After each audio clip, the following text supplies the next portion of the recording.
Praise the Lord. Hallelujah. നന്ദിയോടെ സ്തോത്രം, നന്ദിയോടെ സ്തോത്രം, നന്ദിയോടെ സ്തോത്രം. ഹല്ലേലൂയ. സ്തോത്രം, സ്തോത്രം, സ്തോത്രം. ഇത്ര നല്ലവനാം പ്രിയനേ ഇധരയിൽ രുചിച്ചറിവാൻ, ഇത്ര നല്ലവനാം പ്രിയനേ ഇധരയിൽ രുചിച്ചറിവാൻ, ഇടയായതിനാൽ ഒടുവിൽ വരെയും ഇനി എനിക്കെന്നും താൻ മതിയാ. ഇടയായതിനാൽ ഒടുവിൽ വരെയും ഇനി എനിക്കെന്നും താൻ മതിയാ. പരിശുദ്ധനായ ദൈവമേ, സ്വർഗ്ഗീയ നല്ല കർത്താവേ, നല്ല പ്രഭാതത്തിനായി സ്തോത്രം ചെയ്യുന്നു. കഴിഞ്ഞ രാത്രിയിൽ ദൈവം ഞങ്ങളെ സൂക്ഷിച്ചു, പരിപാലിച്ചു. വിശ്വസ്തതയ്ക്കായും ദൈവത്തിൻ്റെ പരിപാലനത്തിനായും നന്ദി പറയുന്നു. കർത്താവ് ഞങ്ങളോട് കാണിച്ചിട്ടുള്ള എല്ലാ സ്നേഹത്തിനും നന്മകൾക്കും അനുഗ്രഹങ്ങൾക്കും വഴികൾക്കും ദൈവമേ ഞങ്ങൾ നന്ദി പറയുന്നു. യേശുവേ, ഇന്നത്തെ ശുശ്രൂഷയും അനുഗ്രഹമാക്കണമേ. തിരുവചനത്തിൻ്റെ സത്യങ്ങൾ ഗ്രഹിക്കുവാൻ കൃപ ഞങ്ങൾക്ക് നൽകണം. വചന വെളിപ്പാടുകളാൽ ഞങ്ങളെ നിറയ്ക്കണം. ദൈവത്തിൻ്റെ വലിയ സാന്നിധ്യത്തിൻ്റെ മറവിൽ ഞങ്ങളെ മറയ്ക്കണം. ആദിയോടൊന്നും കൂടെ ഇരിക്കണം. കൃപയിൽ മറച്ചാട്ടെ. വേഡ് ദാറ്റ് നെവർ ഫെഡ് എന്ന തിരുവചന ഗ്രൂപ്പിനായി സ്തോത്രം. ഈ ഗ്രൂപ്പിൻ്റെ അഡ്മിൻ, മറ്റു പ്രിയപ്പെട്ടവരെല്ലാവരെയും കർത്താവ് അനുഗ്രഹിക്കണം. കൃപ വ്യാപരിച്ചാട്ടെ. ലൈവിൽ വാച്ച് ചെയ്യുന്നവരെ അനുഗ്രഹിക്കണം. കൃപയിൽ മറയ്ക്കണം. യേശു ക്രിസ്തുവിൻ്റെ വിലയേറിയ നാമത്തിൽ തന്നെ ആമേൻ. Praise the Lord. ഒരിക്കൽ കൂടെ യേശുവിൻ നാമത്തിൽ സ്നേഹവും വന്ദനവും അറിയിക്കുന്നു. കർത്താവിൻ്റെ സാന്നിധ്യത്തിൽ നമുക്ക് ഈ രാവിലെ സമയമായിരിക്കുവാൻ വലിയവനായ ദൈവം തന്ന നല്ല കൃപയ്ക്കായി സ്തോത്രം ചെയ്യുന്നു. കഴിഞ്ഞ രാത്രി മുഴുവനും ദൈവം നമ്മളെ സുരക്ഷിതമായി പരിപാലിച്ചു. നല്ല പ്രഭാതം നൽകി, ആയുസ് നൽകി, ആരോഗ്യം നൽകി. ദൈവത്തിൻ്റെ എല്ലാ വിശ്വസ്തതയ്ക്കായും കർത്താവിന് നമുക്ക് നന്ദി പറയാം. ദൈവം എത്ര നല്ലവനാണെന്ന് ഓരോ ദിവസവും രുചിക്കുവാൻ, അനുഭവിക്കുവാൻ കർത്താവ് നൽകുന്ന നല്ല സാവകാശത്തെ ഓർത്തുകൊണ്ട് സ്തോത്രം ചെയ്യുന്നു. നമ്മൾ കർത്താവായ യേശു ക്രിസ്തുവിൻ്റെ ഉപമകളെക്കുറിച്ചുള്ള ചെറിയ ധ്യാനങ്ങളാണല്ലോ ഓരോ ദിവസവും നടത്തിക്കൊണ്ട് വരുന്നത്. ഇന്ന് പകലിലും നമുക്ക് പരിചിതമുള്ള ഒരു വളരെ പ്രാധാന്യമർഹിക്കുന്ന ഒരു സ്തോത്രം ഉപമ നമുക്ക് ചിന്തിക്കുവാനും ധ്യാനിക്കുവാനും കർത്താവ് ഇടയാക്കി തീർക്കട്ടെ. മർക്കോസിൻ്റെ സുവിശേഷം അതിൻ്റെ 4-ാം അധ്യായം 1 മുതൽ 9 വരെയുള്ള വാക്യം നമുക്ക് വളരെ പരിചിതമായ വേദഭാഗമാണ്. അത് ഇന്നത്തെ ചിന്തയ്ക്ക് വേണ്ടി വായിക്കുന്നു. അവൻ പിന്നെയും കടൽക്കരയിൽ വെച്ച് ഉപദേശിപ്പാൻ തുടങ്ങി. അപ്പോൾ ഏറ്റവും വലിയ പുരുഷാരം അവൻ്റെ അടുക്കൽ വന്ന് കൂടുക കൊണ്ട് അവൻ പടകിൽ കയറി കടലിൽ ഇരുന്നു. പുരുഷാരമൊക്കെയും കടലരികെ കരയിൽ ആയിരുന്നു. അവൻ ഉപമകളാൽ അവരെ പലതും ഉപദേശിച്ചു. ഉപദേശത്തിൽ അവരോട് പറഞ്ഞത് കേൾപ്പീൻ. വിതയ്ക്കുന്നവൻ വിതപ്പാൻ പുറപ്പെട്ടു. വിതയ്ക്കുമ്പോൾ ചിലത് വഴിയരികെ വീണു. പറവകൾ വന്നത് തിന്നുകളഞ്ഞു. മറ്റു ചിലത് പാറസ്ഥലത്തേറെ മണ്ണില്ലാത്തടത്ത് വീണു. മണ്ണിന് താഴ്ചയില്ലായകയാൽ ക്ഷണത്തിൽ മുളച്ചു വന്നു. സൂര്യൻ ഉദിച്ചാറെ ചൂട് തട്ടി വേരില്ലായക കൊണ്ട് ഉണങ്ങിപ്പോയി. മറ്റു ചിലത് മുള്ളിനിടയിൽ വീണു. മുള്ളു മുളച്ചു വളർന്നു, അതിനെ ഞെരുക്കിക്കളഞ്ഞു, അത് വിളഞ്ഞതുമില്ല. മറ്റു ചിലത് നല്ല മണ്ണിൽ വീണിട്ട് മുളച്ചു വളർന്നു ഫലം കൊടുത്തു. 30, 60, 100 മേനി വിളഞ്ഞു. കേൾപ്പാൻ ചെവിയുള്ളവൻ കേൾക്കട്ടെ എന്ന് അവൻ പറഞ്ഞു. നമുക്ക് വളരെ പരിചിതമുള്ള വേദഭാഗമാണ്. സ്തോത്രം. ഈ ഭാഗത്തിൽ നിന്നും കർത്താവിൻ്റെ മനസ്സിൽ ഓർപ്പിച്ച ചില ആത്മീയ സന്ദേശങ്ങൾ മാത്രം നമുക്കൊന്ന് ഷെയർ ചെയ്ത് പ്രാർത്ഥനയോടുകൂടി ശുശ്രൂഷ അവസാനിപ്പിക്കാം. കർത്താവ് എപ്പോഴും തൻ്റെ ഉപദേശം ഉപമകൾ മൂലം പറഞ്ഞു എന്ന് നമുക്ക് വ്യക്തമായി മനസ്സിലാക്കുവാൻ കഴിയുന്നുണ്ട്. ഉപമകൾ മൂലം. ഈ ഉപമകൾ വെറും കഥകളായി മാത്രമല്ല, അതിനകത്ത് ആത്മീയ സന്ദേശങ്ങൾ കർത്താവ് ആലേഖനം ചെയ്തിരുന്നു. ആ സന്ദേശം ജനത്തിൻ്റെ അകത്ത് കടന്നു ചെല്ലുവാൻ വേണ്ടിയാണ് കർത്താവ് ഈ ഉപമകളൊക്കെ പറഞ്ഞിട്ടുള്ളത്. ഇവിടെ കാണുന്നത് വിത്തിൻ്റെ ഉപമയെക്കുറിച്ചാണ് നമുക്ക് കാണുവാൻ കഴിയുന്നത്. ഇതിനെക്കുറിച്ച് മത്തായിയുടെ സുവിശേഷം 13-ാം അധ്യായത്തിലും ലൂക്കോസിൻ്റെ സുവിശേഷം 8-ാം അധ്യായത്തിലും വ്യക്തമായി രേഖപ്പെടുത്തിയിട്ടുണ്ട്. സ്തോത്രം. ഇവിടെ 4 സ്ഥലങ്ങളിൽ വീണ വിത്തിനെ കുറിച്ചാണ് കാണുന്നത്. 1 വഴിയരികെ, 2 പാറസ്ഥലത്ത്, 3 മുള്ളിനിടയിൽ, 4 നല്ല നിലത്ത്. ഈ 4 ഇടത്തും വിതയ്ക്കുന്ന വിത്തെന്നത് മത്തായിയുടെ സുവിശേഷം 13:19 പറയുന്നു. മത്തായിയുടെ സുവിശേഷം 13-ാം അധ്യായം അതിൻ്റെ 19-ാം വാക്യം വായിക്കുമ്പോൾ ഇങ്ങനെയാണ് കാണുന്നത്: വചനം കേട്ടിട്ട് ഒരുത്തൻ രാജ്യത്തിൻ്റെ വചനം കേട്ടിട്ട് ഗ്രഹിക്കാഞ്ഞാൽ. അവിടെ എഴുതിയിരിക്കുന്ന പദം കണ്ടോ? രാജ്യത്തിൻ്റെ വചനം. സ്തോത്രം. ദൈവരാജ്യത്തിൻ്റെ വചനമാണ് ഇവിടെ വിത്തായിട്ട് ഉപമിച്ച് പറയുന്നത്. സ്തോത്രം. അപ്പോൾ ദൈവരാജ്യത്തിൻ്റെ വിത്തായ ദൈവത്തിൻ്റെ വചനം വിതയ്ക്കപ്പെടുന്നു. സ്തോത്രം. വിതയ്ക്കുന്ന വിതകാരൻ്റെ ലക്ഷ്യം ഇത് 100 മേനി വിളയണം എന്നുള്ളതാണ്. ഒരിക്കലും മുള്ളിനിടയിൽ വീഴണമെന്നുള്ള ലക്ഷ്യത്തോടെ അല്ല വിതയ്ക്കുന്നത്. ഒരിക്കലും പാറസ്ഥലത്തോ വഴിയരികെ വീഴണമെന്നുള്ള ലക്ഷ്യത്തോടു കൂടെയുമല്ല. വിതയ്ക്കുന്ന വിതകാരൻ്റെ ലക്ഷ്യം നല്ല നിലത്തിൽ അത് വീഴണം, 100 മേനി വിളവ് ലഭിക്കണം.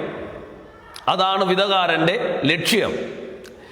എന്നാൽ ഇവിടെ സംഭവിച്ചത് യേശു പറയുന്നത്, സ്തോത്രം, ചിലത് വഴിയരികെ വീണു. ഈ വഴിയരികെ വീണതിൻ്റെ സ്തോത്രം പ്രത്യേകത എന്തൊക്കെയാണെന്ന് ശാന്തമായി നമുക്കൊന്ന് ചിന്തിക്കാം. അവിടെ നമ്മൾ കാണുന്നു, മർക്കോസിന് സുവിശേഷം 4-ാം അധ്യായത്തിൽ നാം കാണുന്നത്, അവിടെ ഇങ്ങനെയാണ് നമ്മൾ വായിക്കുന്നത്. വഴിയരികെ വീണ വിത്തിനെ കുറിച്ചുള്ള വിശദീകരണം അവിടെ എഴുതിയിരിക്കുന്നത്: പറവകൾ വന്ന് അത് തിന്നുകളഞ്ഞു. സ്തോത്രം.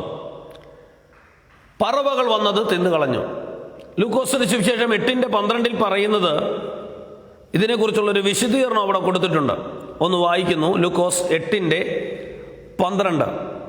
അതിങ്ങനെയാണ്: വഴിയരികെയുള്ളവർ കേൾക്കുന്നവരെങ്കിലും അവർ വിശ്വസിച്ച് രക്ഷിക്കപ്പെടാതിരിപ്പാൻ പിശാച് വന്ന് അവരുടെ ഹൃദയത്തിൽ നിന്നും വചനം എടുത്തു കളയുന്നു. അപ്പോൾ ചിന്തിക്കണമേ, പിശാചിൻ്റെ ലക്ഷ്യം, അവൻ വചനം കേൾക്കുന്നതിനോട് എതിർപ്പില്ല, പക്ഷേ വചനം കേട്ട് ഗ്രഹിക്കരുത്. വചനം ഒരു വ്യക്തിയുടെ അകത്ത് കടന്നു ചെല്ലരുത്. അതാണ് പിശാചിൻ്റെ ലക്ഷ്യം. സ്തോത്രം. അപ്പോൾ വഴിയരികെ വീണത് വചനം കേട്ടു, പക്ഷെങ്കിൽ എഴുതിയിരിക്കുന്ന കാര്യം കണ്ടോ? സ്തോത്രം. വിശ്വസിച്ച് രക്ഷിക്കപ്പെടാതിരിപ്പാൻ പിശാച് വന്ന് അവരുടെ ഹൃദയത്തിൽ നിന്നും വചനം എടുത്തു കളഞ്ഞു. അപ്പോൾ ഒരു മനുഷ്യന്റെ ഹൃദയത്തിൽ നിന്നും വചനം എടുത്തു കളയുവാൻ പിശാചിന് കഴിയും. പക്ഷെ അത് കേട്ട് ഗ്രഹിക്കണം, അത് മനസ്സിൽ പതിയണം, അതിൻ്റെ ആശയങ്ങൾ മനസ്സിനകത്ത് നിലനിൽക്കണം. കാതുകളിലുള്ള കേൾവിയേക്കാൾ ആത്മാവിലുള്ള കേൾവിക്കാണ് പ്രാധാന്യത ഇവിടെ നമ്മൾ കാണുന്നത്. നമ്മൾ ദിവസവും എത്രയോ വചനങ്ങൾ കേൾക്കുന്നു, എത്രയോ കാര്യങ്ങൾ നമ്മൾ വചനപരമായ കാര്യങ്ങളുമായി ഇടപെടുന്നു.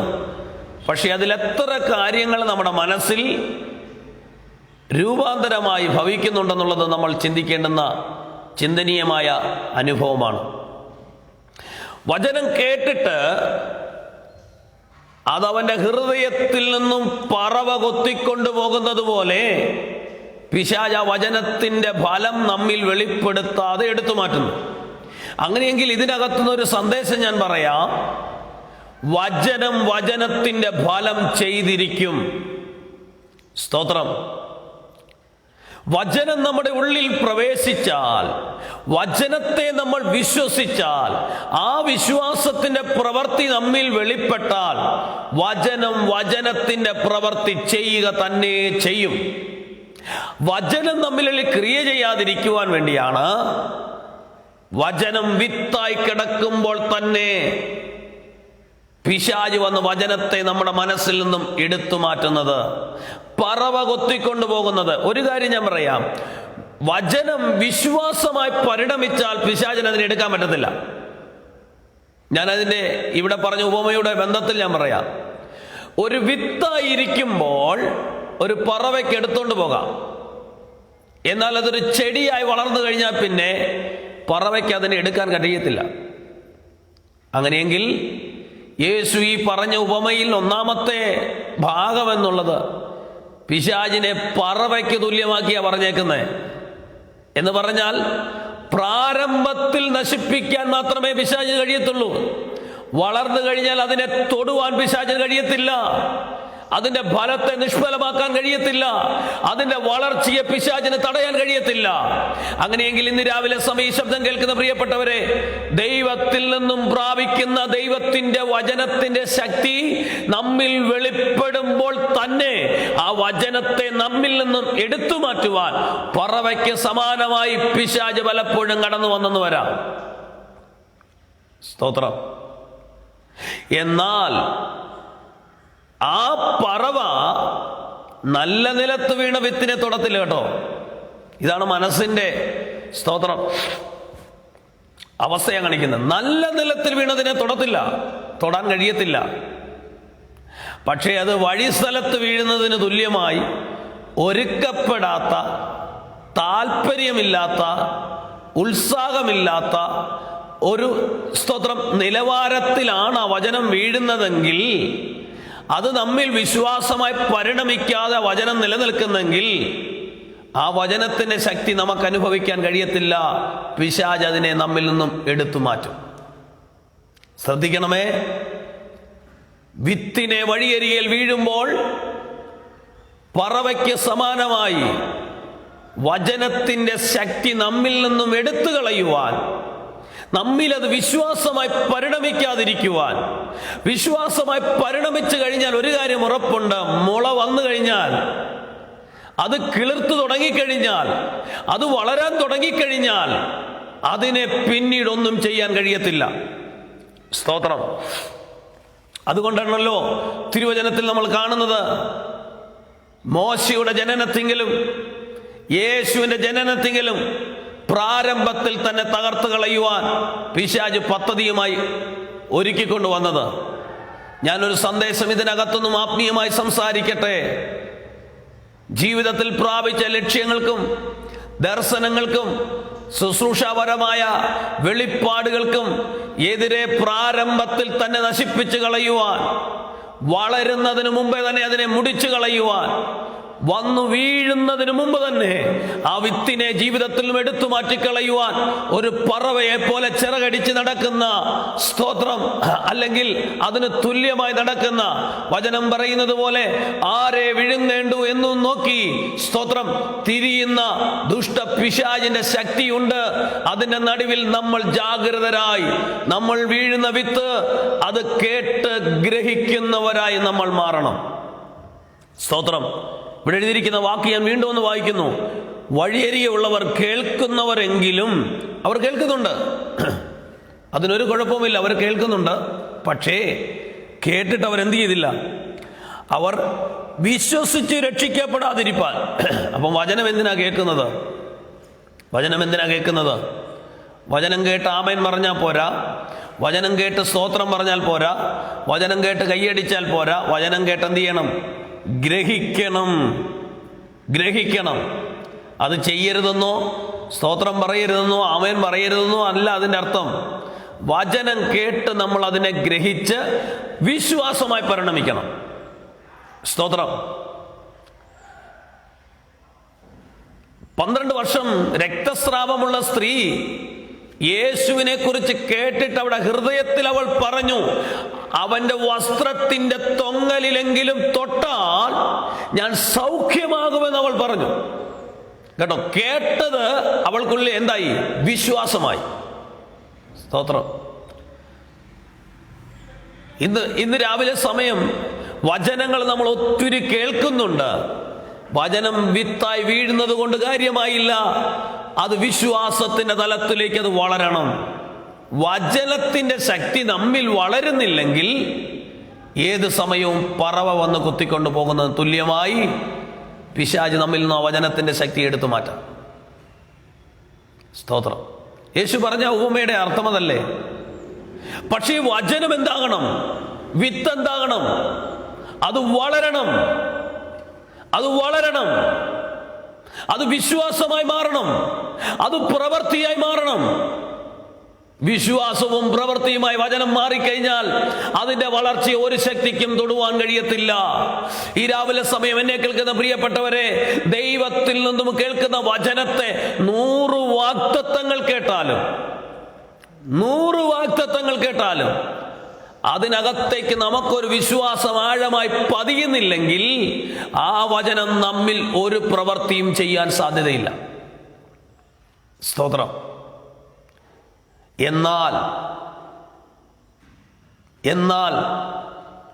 വചനത്തെ വചനമായി സ്വീകരിച്ച് മനസ്സിനെ പാകപ്പെടുത്തി നല്ല നിലമാക്കി മാറ്റി ഹൃദയമെന്ന നിലത്തിനകത്ത് വിതയ്ക്കപ്പെടുന്ന ദൈവത്തിന്റെ വചനത്തെ ലെവലേശം സംശയം കൂടാതെ ദൈവം എന്നോട് പറഞ്ഞിട്ടുണ്ട്, തിരുവചനത്തിൽ അങ്ങനെ എഴുതിയിട്ടുണ്ടെന്നുള്ള ഉറപ്പോടും ധൈര്യത്തോടും വിശ്വാസമായി പരിണമിച്ച് മാറ്റി നോക്കിക്കേ, ആ വചനത്തിന്റെ ശക്തി ഒരുത്തർക്കും നമ്മിൽ നിന്ന് എടുത്തു മാറ്റാൻ കഴിയത്തില്ല. സ്തോത്രം. ഇന്നലെ ഞങ്ങളൊരു ഭവനത്തിൽ കടന്നു ചെന്നപ്പോൾ സഹോദരി രക്ഷിക്കപ്പെട്ടു, സ്നാനപ്പെട്ടു, ദൈവകൃപയിൽ ദൈവത്തോട് ചേർന്ന് ജീവിക്കുന്നു. പക്ഷേ തൻ്റെ ഭർത്താവിന് യാതൊരു വിധമായ ആത്മീയപരമായ കാര്യങ്ങൾ യാതൊരു സഹകരണമോ കൈത്താങ്ങലോ ഒന്നുമില്ലാതെ ജീവിക്കുന്നു. ദീർഘനാളുകളായ സഹോദരി പ്രാർത്ഥിക്കുന്നു. സ്തോത്രം. പലപ്പോഴും വളരെ വിഷമകരമായ കുടുംബ ബന്ധം പോലും വിച്ഛേദിക്കപ്പെടത്തക്കവണ്ണമുള്ള സാഹചര്യത്തിൽ കൂടെ കടന്നുപോയിട്ടുണ്ട്. ആ സമയങ്ങളിലൊക്കെ ഞങ്ങൾ പറയുകയും പ്രാർത്ഥിക്കുകയും ധൈര്യപ്പെടുത്തുകയും വചനം പറഞ്ഞ് ഉറപ്പിക്കുകയും ചെയ്തു. എന്നാൽ ഇന്നലെ ഞങ്ങൾ കേട്ട വാക്ക് ആ വ്യക്തിക്ക് വലിയ മാനസാന്തരം ദൈവം കൊടുത്തുകൊണ്ടിരിക്കുന്നു. സഹോദരി പറഞ്ഞ് എന്നോട് പറഞ്ഞ വാഗ്ദത്തങ്ങളും വചനങ്ങളും എല്ലാം ഞാൻ എഴുതി വെക്കുക, ഞാനതങ്ങ് വിശ്വസിക്കുക, ഞാനതങ്ങ് ഉരുവിടുക. എന്തെന്നാൽ വചനം കള്ളത്തനം പറയത്തില്ല, വചനം ഭോഷ്ക് പറയത്തില്ല. എന്നോട് പറഞ്ഞ വാഗ്ദത്തം ഭോഷ്കാകത്തില്ല, ഞാനതങ്ങ് വിശ്വസിക്കുകയാണെന്ന്. അങ്ങനെ ചെയ്തതുകൊണ്ട് ഇന്ന് ആ സഹോദരനൊരു മാനസാന്തരവും ഒരു രൂപാന്തരവും, സ്തോത്രം, പ്രവർത്തികൾക്കും ഇടപെടലുകൾക്കും രീതികൾക്കും ഒക്കെ മാറ്റങ്ങൾ സംഭവിച്ചു. കേട്ടപ്പോൾ ദൈവത്തെ ഒത്തിരി സ്തുതിച്ചു. ഞാൻ പറഞ്ഞതിൻ്റെ താല്പര്യം വചനം ജസ്റ്റ് നമ്മുടെ അകത്ത് കേട്ടത് കൊണ്ട് മാത്രമായില്ല. വചനത്തെ കണ്ണടച്ച് വിശ്വസിക്കുക. കർത്താവ് പറഞ്ഞല്ലോ, വചനം എൻ്റെ അടുക്കൽ നിന്നും പുറപ്പെടുന്ന വചനം വെറുതെ എൻ്റെ അടുക്കൽ മടങ്ങി വരത്തില്ല. ഞാൻ വിശ്വസിക്കുന്നു, എന്നോടൊരു വാഗ്ദത്തം ദൈവം പറഞ്ഞിട്ടുണ്ടെങ്കിൽ ഞാനത് പ്രാപിക്കുവാൻ യോഗ്യനായും ഞാനത് പ്രാപിക്കുവാൻ പ്രാപ്തിയുള്ളവനായും അതിന് തക്കതായ ആത്മീയ പക്വതയിൽ ദൈവത്തിങ്കിലേക്ക് അടുത്തു നിന്നാൽ ഉറപ്പായിട്ടും എന്നോട് പറഞ്ഞ വാഗ്ദത്തം എൻ്റെ മേൽ തന്നെ വരും. എത്ര പേർക്ക് അത് വിശ്വസിക്കാൻ കഴിയും? സ്തോത്രം. പക്ഷേ അതിനെ വിശ്വാസമായി പരിണമിക്കാതിരിക്കത്തക്കവണ്ണം അതിൻ്റെ മുളയിലെ നുള്ളുക എന്ന് പറയുന്നത് പോലെ വചനത്തിന്റെ ശക്തി നമ്മിൽ വീഴുമ്പോൾ തന്നെ നമ്മിൽ നിന്നും എടുത്തു കളയുവാൻ, സ്തോത്രം, പറവയ്ക്ക് സമാനമായി പറന്നെടുക്കുന്ന വൈശാചിക ശക്തികളെ ആത്മീയ കണ്ണുകൾ കൊണ്ട് തിരിച്ചറിഞ്ഞ് നമ്മിൽ വീണ ദൈവത്തിന്റെ വചനം വിത്തായി മാത്രം ഇരിക്കരുത്. അത് സ്തോത്രം ഹല്ലേലൂയ, അത് കതിരായും അത് സ്തോത്രം വളർന്ന് അത് ചെടിയായും മാറിയാൽ ഉറപ്പായ ഒരു കാര്യമാണ്, അതിലൊരു ഫലം ഉണ്ടായിരിക്കും. ശുശ്രൂഷയെക്കുറിച്ച് കർത്താവ് ഒരു വാഗ്ദത്തം പറഞ്ഞിട്ടുണ്ടോ? ഭാവിയെക്കുറിച്ച് കർത്താവ് ഒരു വചനം പറഞ്ഞിട്ടുണ്ടോ? സ്തോത്രം. ഞാൻ പറഞ്ഞത് മനുഷ്യൻ പറഞ്ഞതെല്ലാം വിട്ടുകളാ. സ്തോത്രം. ഇന്ന് അനേകർക്ക് പ്രവചനത്തിൽ വിശ്വാസം കുറഞ്ഞു പോയോ എന്നൊരു സംശയിക്കുന്ന കാലഘട്ടമാണ്. വേറൊന്നും കൊണ്ടല്ല, പലരും പറയുന്നൊരു കാര്യം, പറഞ്ഞിട്ട് പലതും നടന്നില്ല. സ്തോത്രം. ഞാൻ കർത്താവിനോട് പ്രാർത്ഥിക്കുന്നതും ചോദിക്കുന്ന ഒരു കാര്യം, ഒരാളോടൊരു ദൂതുണ്ടെങ്കിൽ, അങ്ങയ്ക്ക് സംസാരിക്കുവാൻ ഒരു വാക്കുണ്ടെങ്കിൽ വചനം എനിക്ക് തരണേ കർത്താവേ. വചനത്തിൽ കൂടെയുള്ള ദൂത് തരണമേ, വചനത്തിൽ കൂടെയുള്ള ആലോചന തരണമേ. ഞാൻ അങ്ങനെ പ്രാർത്ഥിക്കുന്നതിൻ്റെ കാരണം എനിക്കൊരു കാര്യം അറിയാം, വചനം ഒരിക്കലും തെറ്റത്തില്ല. വചനം ഒരിക്കലും തെറ്റത്തില്ല. ഇന്ന് രാവിലെ സമയം മനുഷ്യൻ പറഞ്ഞ വാക്കുകൾ മുഴുവനും മാറ്റിവെക്കുക, മനുഷ്യൻ പറഞ്ഞ അഭിപ്രായങ്ങൾ മാറ്റുക, മനുഷ്യൻ പറഞ്ഞ മുഖസ്തുതികളെ മാറ്റുക, സാഹചര്യം കണ്ടുകൊണ്ട് ആശ്വാസവാക്കുകളെ പറഞ്ഞതൊക്കെ മാറ്റുക. ദൈവത്തിന്റെ വചനം നിന്നോട് എന്ത് പറഞ്ഞിട്ടുണ്ട്? ദൈവത്തിന്റെ വചനം നിങ്ങളോട് എന്ത് പറഞ്ഞിട്ടുണ്ട്?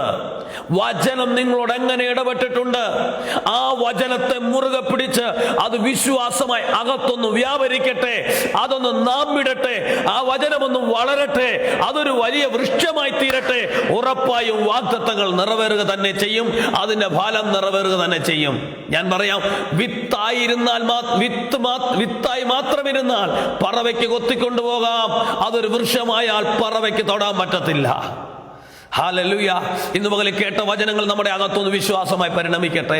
കേട്ട വാഗ്ദത്തങ്ങൾ നമുക്കൊരു അതൊന്ന് മുളയ്ക്കട്ടെ.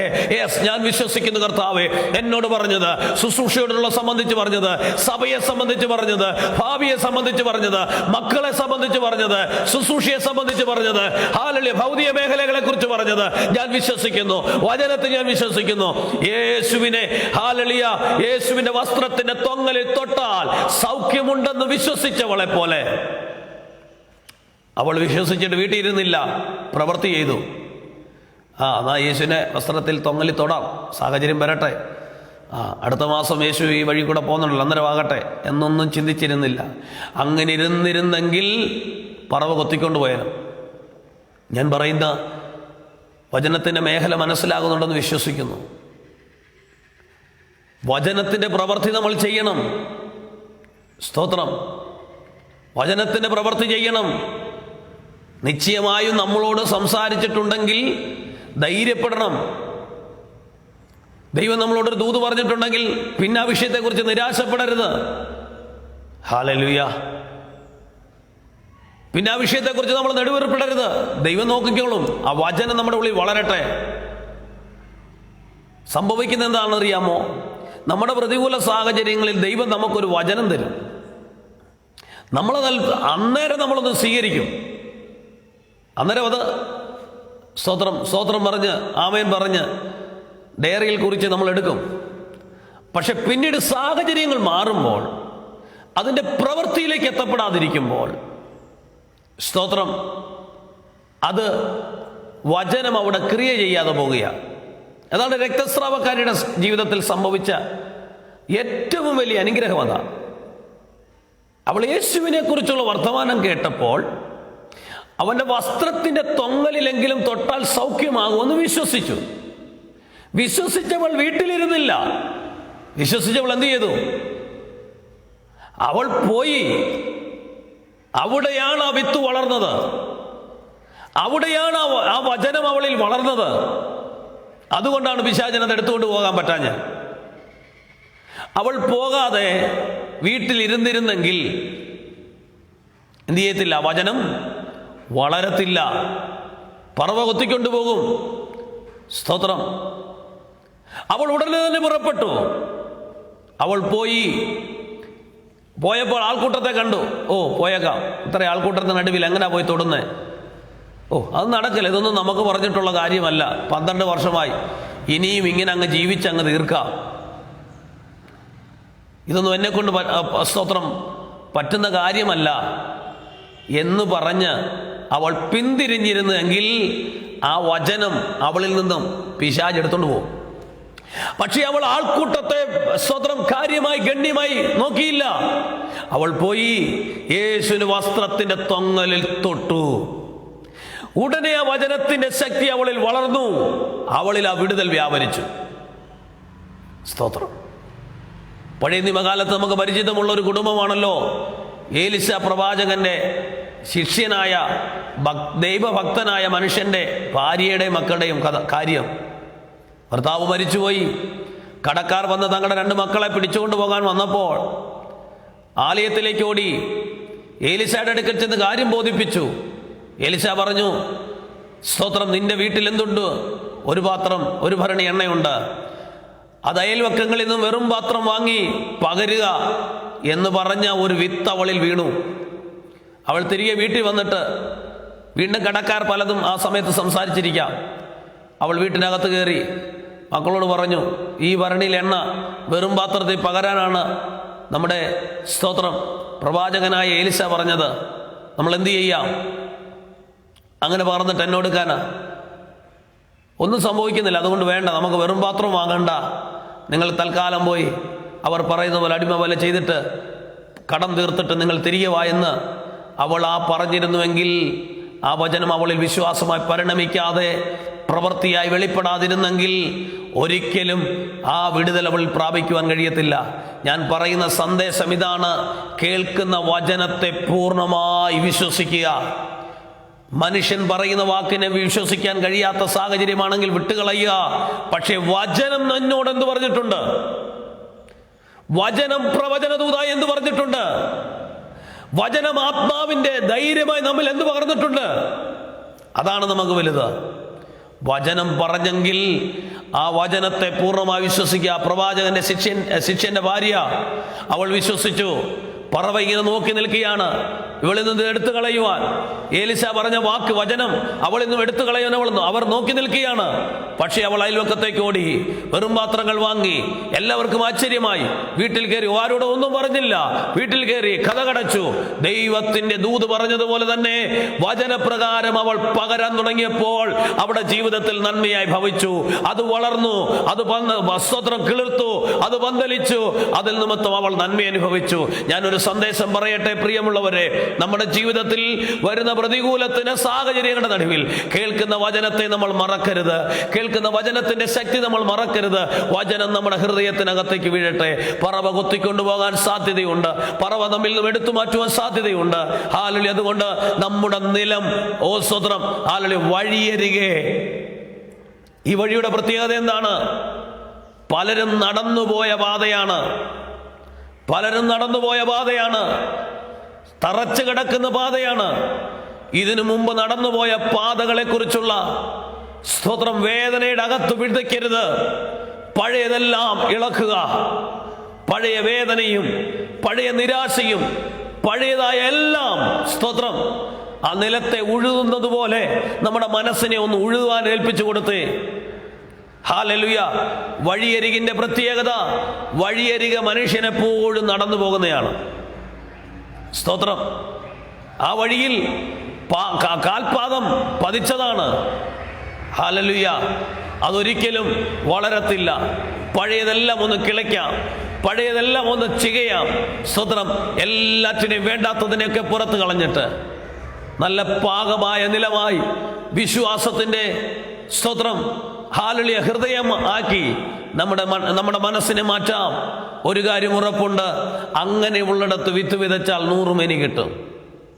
അതുകൊണ്ട് ഞാൻ ഇന്ന് പറയുവാൻ ആഗ്രഹിക്കുന്ന ഒറ്റ കാര്യം, കേൾക്കുന്ന വചനം വിശ്വാസമായി നമ്മിൽ പരിണമിക്കട്ടെ. ഇല്ലെങ്കിൽ പറവയെ അത് കുത്തിക്കൊണ്ടുപോകും. കേട്ട വചനം വിത്തായി മാത്രം കിടക്കരുത്.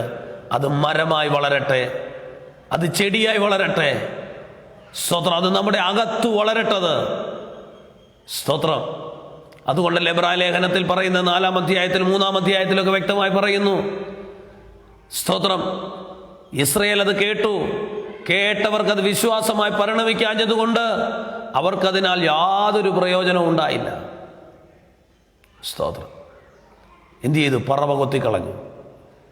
ഇന്ന് പകലിൽ കേൾക്കുന്ന വചനം നമ്മുടെ മനസ്സ് വഴിയരികിന് സമാനമായി കാട് പിടിച്ചും മനുഷ്യൻ നടന്നു പതിഞ്ഞതായ ഉറപ്പുള്ള കാഠിന്യമുള്ള മണ്ണായാണോ നമ്മുടെ മനസ്സ് കിടക്കുന്നത്? പഴയ വേദനകൾ, പ്രയാസങ്ങൾ, നിരാശകളൊക്കെ നിറഞ്ഞു നിൽക്കുന്ന മനസ്സാണോ നമ്മുടേത്? ഒരിക്കലും അവിടെ വിത്ത് വളരത്തില്ല. ഒരിക്കലും അവിടെ ദൂത് വളരത്തില്ല. ഒരിക്കലും അവിടെ പ്രവചനം വളരത്തില്ല. ഒരിക്കലും അവിടെ സ്തോത്രം ശുശ്രൂഷ വളരത്തില്ല.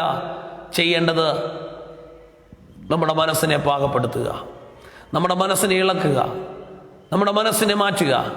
സ്തോത്രം. ആ ഒരു നിലം ഉഴുതുന്നത് പോലെ നമ്മുടെ മനസ്സിനെ ഉഴുത്. ഇന്ന് രാവിലെ സമീവചനം കേൾക്കുമ്പോൾ 100 ടെൻഷൻ, ഭാരങ്ങൾ, ഭാവിയെക്കുറിച്ച്, കുഞ്ഞുങ്ങളെക്കുറിച്ച്, ശുശ്രൂഷയെക്കുറിച്ച്, സ്തോത്രം. ഒക്കെ നിരാശയോടിരിക്കുന്നവരുണ്ടാകാം. എന്താണ് അടുത്തത്? ഇതിനകത്ത് വചനം വിതച്ചാൽ വളരത്തില്ല കേട്ടോ. ചെയ്യേണ്ടത് നമ്മുടെ മനസ്സിനെ ആദ്യം ഒന്ന് ഇളക്കുക, ഉഴുകുക. വേണ്ടാത്തതെല്ലാം പോകട്ടെ, ഒരു ശുദ്ധീകരണത്തിന് വേണ്ടി ഏൽപ്പിക്കാം. എല്ലാ കവലയും, എല്ലാ ഭാരവും, എല്ലാ നിരാശയും, എല്ലാ മനസ്സിൻ്റെ ഭാരങ്ങളും എല്ലാം ഇറക്കാം. മനസ്സിനെ ഫ്രീ ആക്കാം. കർത്താവേ, അങ്ങയുടെ വചനം എൻ്റെ മനസ്സിൽ വിതയ്ക്കണം. അത് വഴിയരികെയുള്ള നിലവാരം എനിക്ക് വേണ്ട. സ്തോത്രം. യേശു അവിടെ കൂടിയ ബഹുപുരുഷാരത്തോടാണ് ഇതെന്ന് പറയുന്നത്. ബഹുപുരുഷാരത്തോടാണ് ഇതെന്ന് പറയുന്നത്. അത്രയും പേർ കൂടിയെങ്കിലും നല്ല നിലത്തോടെ വന്ന് എത്ര പേരുണ്ടെന്ന് നമുക്ക് അറിയത്തില്ല. രാവിലെ സമയം ഒറ്റ കാര്യം പറഞ്ഞ് ഞാൻ ഈ ഇന്നത്തെ ശുശ്രൂഷ അവസാനിപ്പിക്കാം. നമ്മുടെ മനസ്സിനെ നമുക്കൊന്ന് ഇളക്കാൻ ഏൽപ്പിച്ചു കൊടുക്കാം. നല്ല മനസ്സായി വചനം വീണാൽ വളരണം. ഞാൻ ഒരിക്കൽ കൂടെ പറയുന്നു, വചനം വിത്തായി നിന്നാൽ പിശാച് മനസ്സിൽ നിന്ന് കൊത്തിക്കൊണ്ടുപോകും. എങ്ങനെയാണ് വിത്തായി നിന്നത്? മണ്ണിൻ്റെ മുകളിലാണ് കിടക്കുന്നത്. മണ്ണിനകത്തേക്ക് ആഴ്ന്നിറങ്ങുന്നില്ല, മണ്ണിലേക്ക് ഇറങ്ങിയിട്ടില്ല. ഇറങ്ങാൻ അവിടെ മണ്ണിന് താഴ്ചയില്ല എന്ന് പറഞ്ഞാൽ മണ്ണിന് ഇളക്കമില്ല, മണ്ണ് കട്ടിയായി നിൽക്കുകയാണ്. ഇതിനെ ഉഴണം. ഇത് ഉഴുകുമ്പോൾ പലതും പുറത്തു വരും. അതിനകത്ത് കിടക്കുന്ന കല്ലുകൾ പുറത്തു വരും. അതിനെ പെറുക്കി മാറ്റണം. വേണ്ടാത്ത ഭാരങ്ങളും നിരാശയും അവിശ്വാസവും പിറുപിറുപ്പും എല്ലാം മനസ്സിൽ നിന്ന് ദൂരെ എറിയാം. സ്തോത്രം. ആ നല്ല നിലം പോലെ ഉഴുത്, സ്തോത്രം, അതിനകത്തേക്കുള്ള വിതയ്ക്കുന്ന വിത്ത്, ഹല്ലേലൂയ, ആ കുതിർന്ന് കിടക്കുന്ന വെള്ളമൊഴിച്ച് കുതിർത്തിട്ടിരിക്കുന്ന, സ്തോത്രം, ആ മണ്ണിലേക്ക് ഇറങ്ങും. ആ മണ്ണിലേക്ക് ഇറങ്ങും. അതാണ് പറവ വന്ന് നോക്കുമ്പോൾ പുറത്ത് വചനം കാണത്തില്ല. പറവ നോക്കുമ്പോൾ പുറത്തൊരു, സ്തോത്രം, ഗോതമ്പിന്റെ മണി പോലും അവിടെ കാണത്തില്ല. എല്ലാം മണ്ണിനടിയിൽ നിൽക്കുക. സ്തോത്രം. വഴിയരികെയുള്ള പ്രത്യേകത ഏതാണോ? പറവ നോക്കുമ്പോൾ റോഡിലെല്ലാം വഴി സൈഡിലെല്ലാം കിടക്കുക, വിത്ത് കിടക്കുക. പറവ കൊത്തിക്കൊണ്ടുപോയി. നമ്മുടെ മനസ്സ് വഴിയരികിന് സമമായി മാറരുത്. ആർക്കും കടന്നുകൂടി പോകാനുള്ള ഒരു മേഖലയായി നമ്മുടെ മനസ്സ് മാറരുത്. നമ്മുടെ മനസ്സ് വിത്ത് വിതയ്ക്കാൻ വേണ്ടി ഉള്ളത് മാത്രമാകട്ടെ. നമ്മുടെ മനസ്സ് വിത്ത് വിതയ്ക്കാൻ വേണ്ടിയുള്ളത് മാത്രമാകട്ടെ. സ്തോത്രം. വിത്ത് വിതയ്ക്കുന്ന വയലിൽ കൂടെ ആരും സഞ്ചാരം ചെയ്യത്തില്ല എന്ന് പറഞ്ഞാൽ അതിൻ്റെ സൈഡിൽ കൂടെയോ വരമ്പിൽ കൂടെയോ പോകത്തില്ലെന്നല്ല. അതിനകത്തൂടെ ആരും നടക്കാറില്ല സാധാരണ. എന്താണ്? അത് വിത്തിനു വേണ്ടിയുള്ള മാത്രമാണ്. പക്ഷെ വഴിയരികെ എന്നുള്ളത് അതല്ല. ആരും അതിലേ പോകുന്നു, ആരും അതിലേ വരുന്നു. പറവയ്ക്ക് അത് ഈസിയായി കുത്തിക്കൊണ്ട് പോകാം. നമ്മൾ കേൾക്കുന്ന വചനം നമ്മുടെ മനസ്സിൽ ഒരു വഴിയരികിന് സമമായിരിക്കാതെ, സ്തോത്രം, എല്ലാം വളരുന്ന ഒരു സ്ഥലമായി മാറാതെ, എല്ലാം നിൽക്കുന്ന ഒരു സ്ഥലമായി മാറാതെ, കാടും മുള്ളും പാറകളും ഉള്ള സ്ഥലമായി മാറാതെ നമുക്കൊന്ന് ഉഴാൻ ഏൽപ്പിക്കാം. നമ്മുടെ മനസ്സൊന്ന് ഉഴാം.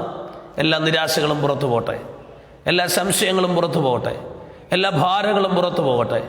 നമ്മുടെ മനസ്സിനെ ദൈവസാന്നിധ്യത്തിലേക്ക് ഒന്നൊരു നിമിഷം ഏൽപ്പിച്ചു കൊടുക്കും. ഒരു നിമിഷം എല്ലാവരും കണ്ണുകളെ അടച്ച്, കഴിയുമെങ്കിൽ എന്നോട് ചേർന്ന് ഒരു നിമിഷം പ്രാർത്ഥിക്കാം. ഭാവിയോടുള്ള ബന്ധത്തിൽ, മുന്നോട്ടുള്ള യാത്രയോടുള്ള ബന്ധത്തിൽ ഒത്തിരി ചോദ്യചിഹ്നങ്ങളുണ്ടാകാം. എന്തായിരിക്കും കർത്താവ്? എന്താകും കർത്താവ്? ആ ചിന്തകളിൽ നിന്നുള്ള വഴി സൈഡ് നമുക്ക് മാറ്റിയിട്ട് എല്ലാം നമ്മെ വിട്ട് മാറട്ടെ. ആ വിത്ത് നമ്മിൽ വീണാൽ ആഴത്തിലിറങ്ങുവാൻ വേരുള്ളതായി മാറുന്നു. വചനം വീണ് വളരുവാനുള്ള ഒരു ആത്മീയ സമർപ്പണമുള്ളൊരു ജീവിതമായി നമ്മളെ മാറ്റാം. കർത്താവേ, നമ്മളത് ഭാവനയിലൊന്ന് കണ്ടു നോക്കുക. നമ്മളത് ഭാവനയിലൊന്ന് ചിന്തിച്ച് നോക്കുക. വഴിയരികെ വീണ് കിടക്കുന്ന വിത്തിനെ, അതിന് വളരണമെന്ന് ആഗ്രഹമുണ്ട്. അതും വളരാൻ ശക്തിയുള്ള വിത്താണ്, മുളയ്ക്കുവാൻ ശക്തിയുള്ള വിത്താണ്. പക്ഷേ അതിന് വളരുവാൻ തക്കതായ മണ്ണല്ല അത്. വാഗ്ദത്തങ്ങൾ കേട്ടു, ആലോചനകൾ കേട്ടു, പറഞ്ഞ ദൈവത്തിന് ചെയ്യാൻ കഴിയില്ലാഞ്ഞിട്ടോ കേട്ട വചനത്തിന് ശക്തിയില്ലാഞ്ഞിട്ടോ അല്ല നമ്മിലത് വളരാത്തത്. എൻ്റെയും നിങ്ങളുടെയും മനസ്സിൻ്റെ അവസ്ഥകൾ പലപ്പോഴും വഴി സൈഡ് പോലെ, വഴിയരികെ പോലെ നമ്മുടെ മനസ്സ് മാറിയത് കൊണ്ടാണ്.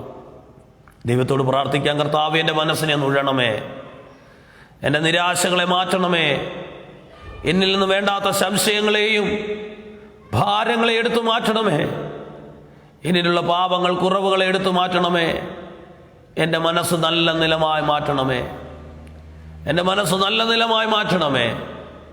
അതിനായി ഏൽപ്പിക്കാം. പരിശുദ്ധനായ ദൈവമേ, സ്വർഗീയ പിതാവേ, ഞങ്ങളുടെ ജീവിതത്തെ ദൈവകരങ്ങളിലേക്ക് ഏൽപ്പിക്കുന്നു. ഞങ്ങളുടെ ഹൃദയം ഒരിക്കലും ദൈവവചനത്തോടുള്ള ബന്ധത്തിൽ കാടുപിടിച്ച വഴി സൈഡായി മാറാതെ നല്ല നിലമായി മാറ്റണമേ. ഞങ്ങൾ കേൾക്കുന്ന വചനങ്ങൾ ഞങ്ങളിൽ വിശ്വാസമായി പരിണമിക്കട്ടെ, പ്രവൃത്തിയായി വെളിപ്പെടട്ടെ. ഞങ്ങൾ വീഴുന്ന വചനത്തിൻ്റെ വിത്തിനെ പിശാച് കൊത്തിക്കൊണ്ടു പോകാതെ ഞങ്ങളിൽ അത് 100, 60, 30 മേനിയായി വിളയത്തക്കവണ്ണം, ഫലം കൊടുക്കത്തക്കവണ്ണം മാറ്റേണ്ടതിനായി പ്രാർത്ഥിക്കുന്നു. കേൾവിക്കാരായ എല്ലാവരെയും അനുഗ്രഹിക്കണം. വചനത്തിൻ്റെ വെളിപ്പാടുകളാൽ തുടർന്നും ഞങ്ങളെ സഹായിക്കണം. ഇന്നത്തെ ദിവസവും ഞങ്ങൾക്ക് അനുഗ്രഹമാക്കണം. പ്രാർത്ഥന കേട്ടതിനായി സ്തോത്രം, യേശുവിൻ നാമത്തിൽ തന്നെ ആമേൻ. ഈ വചനങ്ങളാൽ ദൈവം നമ്മളെ സഹായിക്കുമാറാകട്ടെ. സ്തോത്രം. നമ്മുടെ മനസ്സിൻ്റെ ആ വഴി സൈഡ് എന്നുള്ള അനുഭവമായി തീരാതെ നല്ല നിലമായി മാറ്റുവാൻ പൂർണ്ണമായി ദൈവത്തിന് ഏൽപ്പിച്ചു കൊടുത്തുകൊണ്ട് ക്രിസ്തു നമുക്ക് മുന്നോട്ട് കൊണ്ടുപോകാം. കേട്ട വചനം നമ്മിൽ പ്രവൃത്തിയായി മാറട്ടെ, വിശ്വാസമായി മാറട്ടെ. അതിനെ കൊത്തിക്കൊണ്ടുപോകുവാൻ ഒരു ശക്തിക്കും കഴിയത്തില്ല. അതിനായി സമർപ്പിക്കാം. ഈ വചനങ്ങളാൽ സർവശക്തൻ സർവരെയും അനുഗ്രഹിക്കുമാറാകട്ടെ.